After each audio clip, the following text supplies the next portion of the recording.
1 month than 20 average Canadians burn in an entire year. So will the Prime Minister ground the jet, park the hypocrisy, and axe the tax hikes? Pierre Poilievre asking Justin Trudeau to park the jet and the hypocrisy.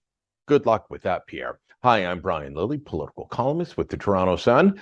This is the first week as leader of His Majesty's loyal opposition, leader of the Conservative Party, for Pierre Poilievre in the House of Commons. It's the first time he gets to square off against the government in question period. And after 2 days of facing off against Trudeau cabinet ministers, he actually got to speak with Prime Minister Justin Trudeau.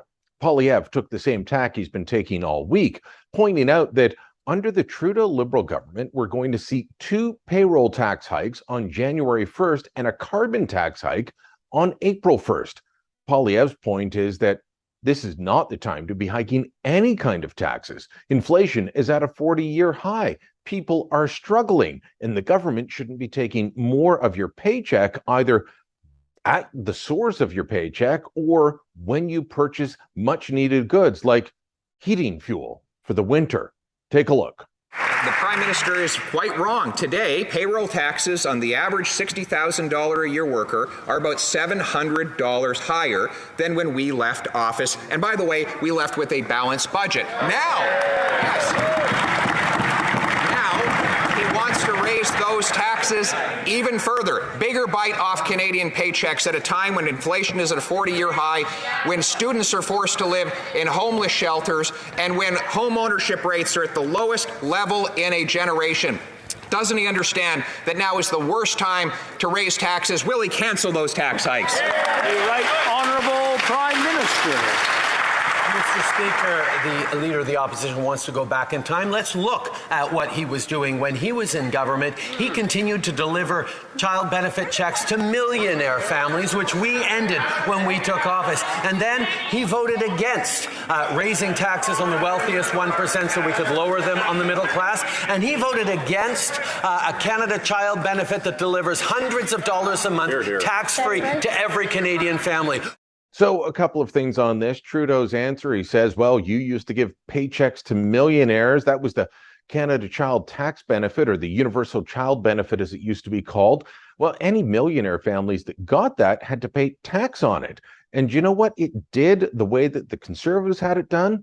If there was a parent, normally a mother, who was in a bad situation, it became her source of income. It became the way that she could say she had an income apart from her husband. Trudeau got rid of that rather feminist policy from Stephen Harper and the Conservatives. He did away with that. As for constantly saying he wants the 1% to pay more, to pay their fair share, one, they already were beforehand. Two, despite multiple tax hikes, according to StatsCan, the percentage of all taxes being paid by the top 1% in this country hasn't moved at all. So Trudeau's sloganeering may sound good, but it doesn't actually work in terms of public policy. But that's par for the course, isn't it? This is a guy who's all about slogans, all about the latest Instagram post, TikTok video, or Twitter meme, but he's not really about serious public policy.